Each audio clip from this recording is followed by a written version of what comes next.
Seguidamente daremos inicio al primer panel denominado Juicios de Lesa Humanidad.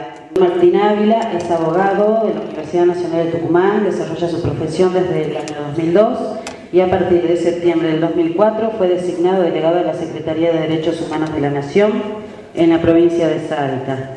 El doctor Pablo Pelazo es abogado de causas de lesa humanidad. Además, es miembro del equipo de abogados que trabaja en causas de lesa humanidad con organismos de derechos humanos en la provincia de Jujuy. En este panel proponemos repensar y hablar sobre 35 años de historia en el contexto de juicios de lesa humanidad. ¿Qué es un juicio de lesa humanidad? Delito, estructura, las leyes aplicables, los principios, la jurisprudencia, el magnicidio y las responsabilidades especiales de un sector del poder político setentista local, la complicidad de la justicia federal setentista y la repercusión en la eliminación de una generación de abogados y jueces que no pudieron comprometerse en la institución judicial para la que juraron, la reconstitución familiar y social en el magnicidio, y qué significó paradigmáticamente el asesinato de un ex gobernador popular en la provincia de Salta. Buenas noches.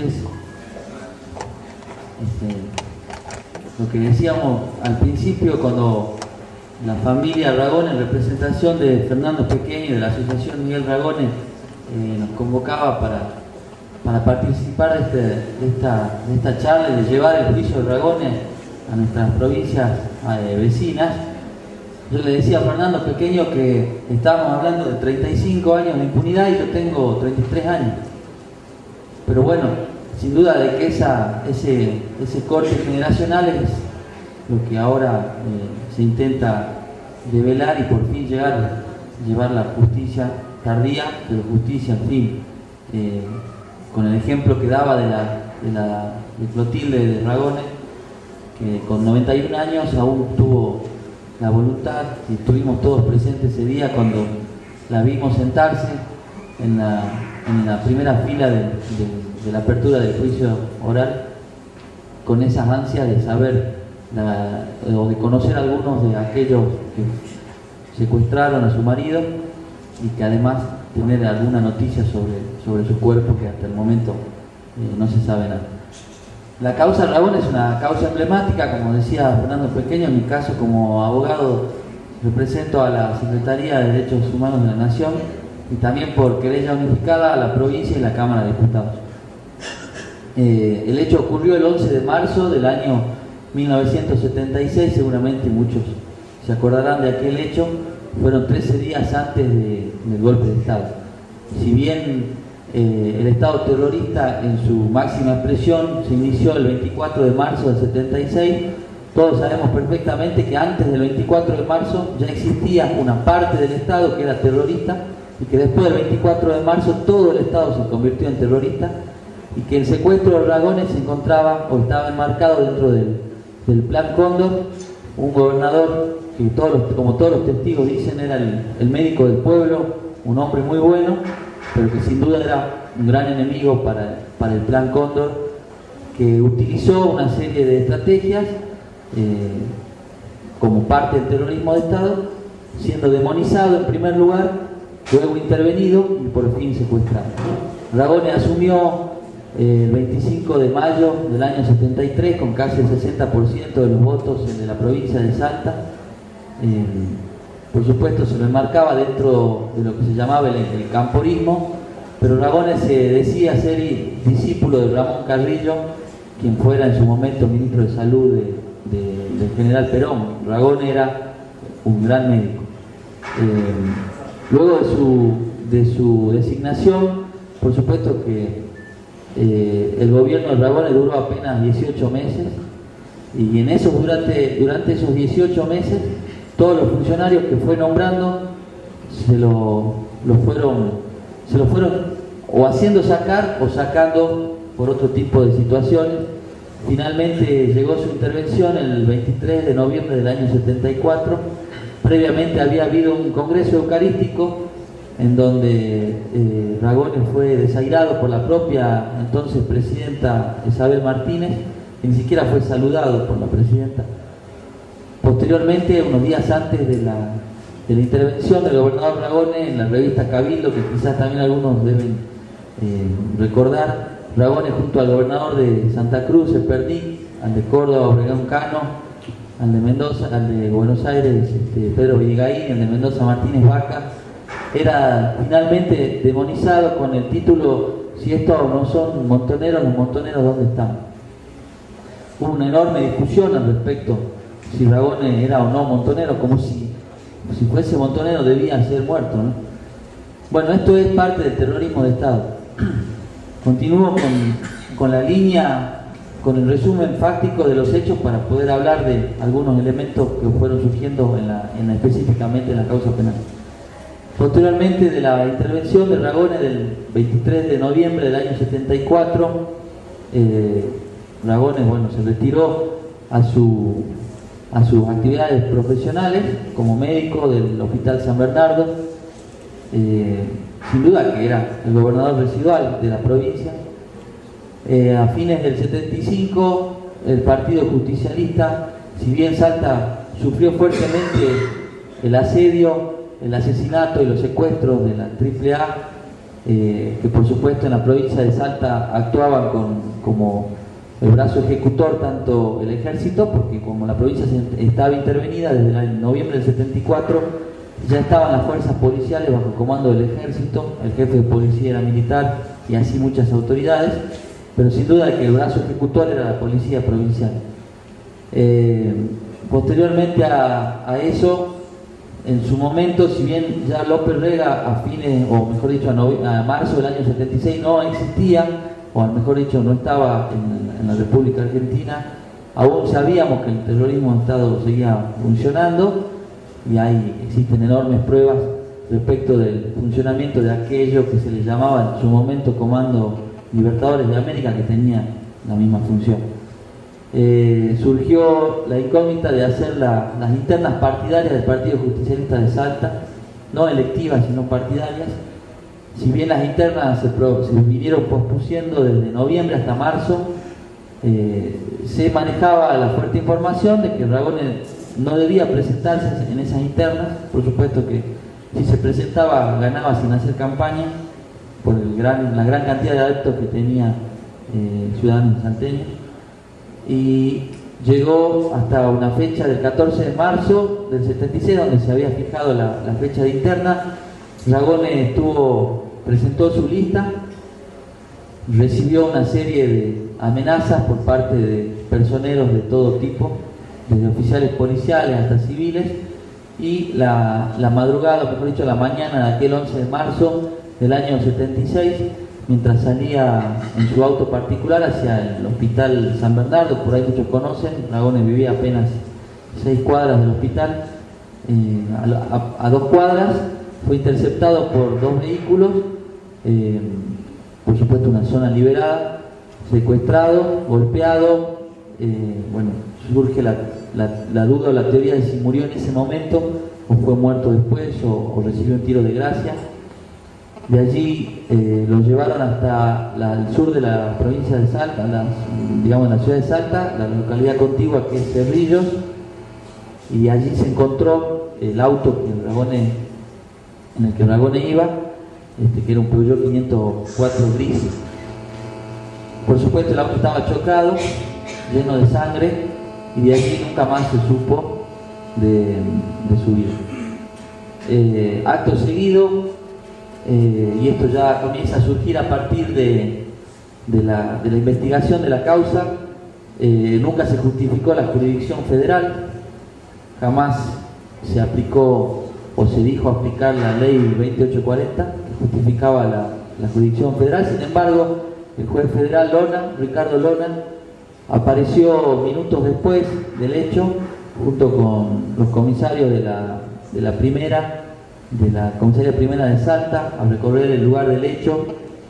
En el mismo hecho se mató, además del secuestro de Ragones, en una balacera se hirió a una mujer que se llama Margarita Martínez, que bueno, trabajaba justo al frente de donde fue secuestrado Ragones, y en fuga había un kiosco en la esquina donde bueno, saliendo en fuga se mató a este kiosquero que se llama Santiago Arredes, que fue muerto instantáneamente de 2 disparos, y que casualmente este Santiago Arredes era o es el hermano de uno de los comisarios que se los indica como el secuestrador o uno de los tantos secuestradores de este mega operativo utilizado para secuestrar al gobernador Ragone.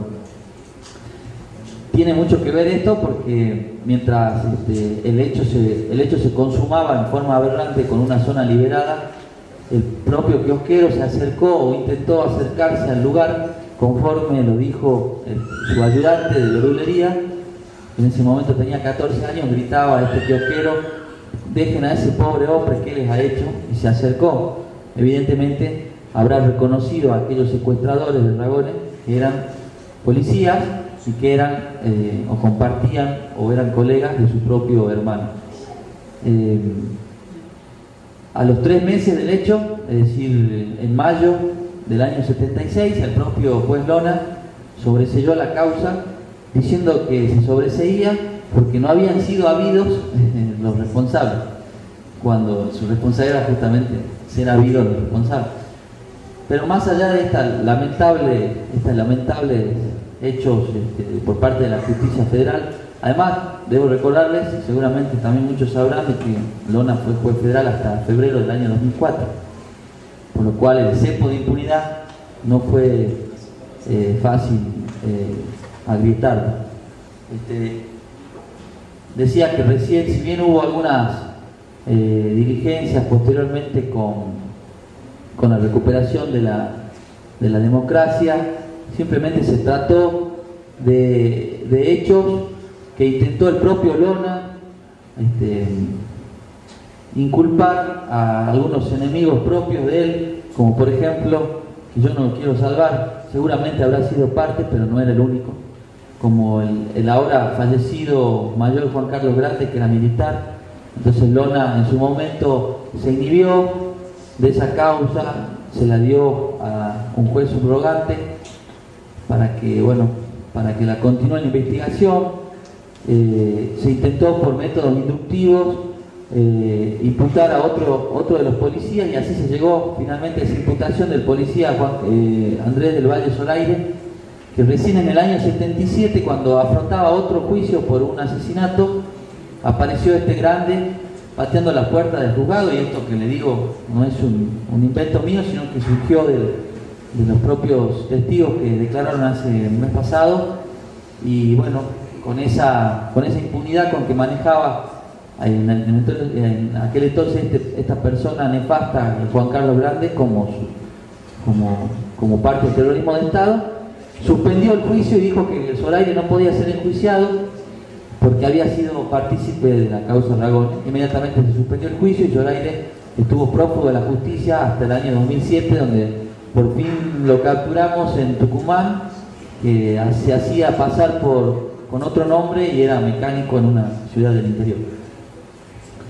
Esto no fue solamente lo que pasó en esta causa Ragone. También debo hablar de los 67 jueces que se inhibieron por amistad, en la gran mayoría con Lona, y en su caso también por la enemistad, o algunos porque habrán tenido miedo, no lo sé. Pero sí, estos 67 jueces que se fueron inhibiendo, por supuesto que generaron otra gran demora, porque no solamente fue una demora en instrucción, sino también para integrar cámara, para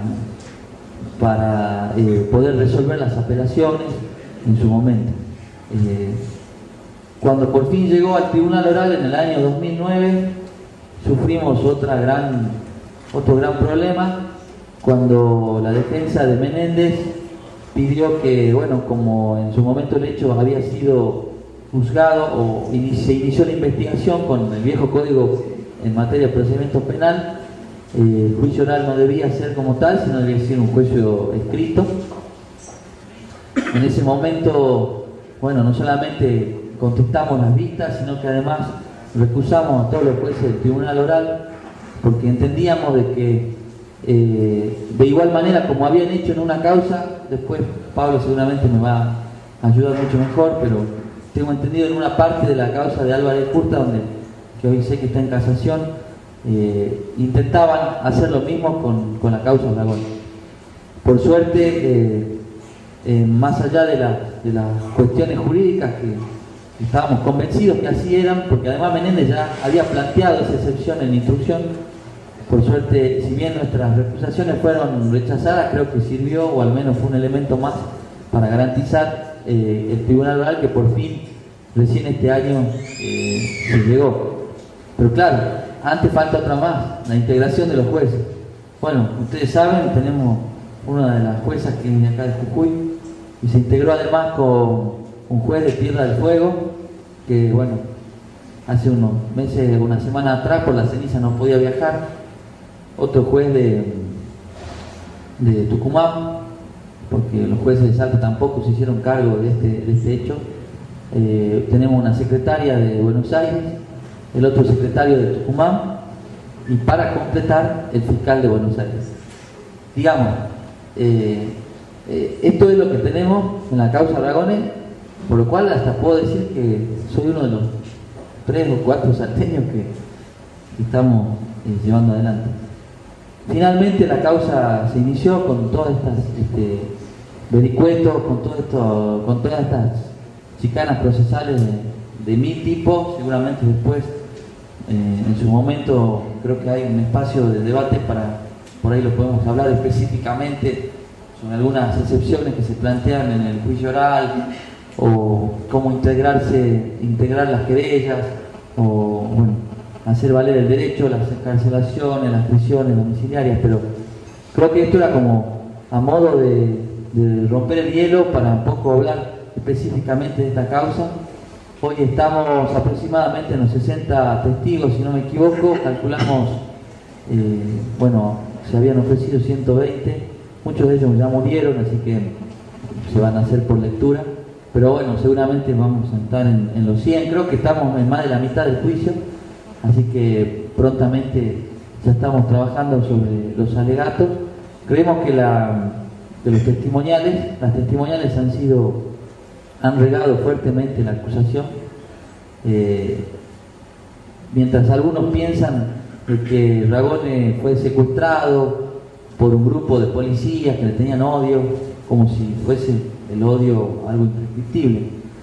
Hemos recibido embates de todo tipo, inclusive de la prensa, que cree que simplemente de esa forma se ayuda, cuando todo lo contrario, como lo decían recién acá, estaban anterior a nosotros, el delito de lesa humanidad es un delito que se actúa en forma sistemática y que claro que debe ser demonizado una persona, porque de esa manera hay que justificar su secuestro, o al menos así intentan justificar su secuestro con la famosa frase "por algo será", y que con esa aquiescencia del Estado y con una subvención, sea a través de grupos paramilitares o parapoliciales, utilizan el Estado, que solamente tiene como objeto el bien común, para hacer, saliéndose de la Constitución, para hacer este tipo de daño. Por supuesto, Ragone no fue el único, al revés, Ragone fue un ícono. Después de Ragone y antes de Ragone fueron desaparecidos, muertos y torturados funcionarios ragonistas de todo tipo,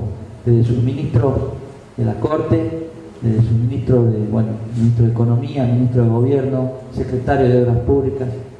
Es decir, no hubo funcionario ragonista de que no haya sido agraviado, o en su caso secuestrado, o tuvo que irse al exilio. Por último, quiero destacar 2 cosas. En el juicio oral nos hemos topado con muchas cosas.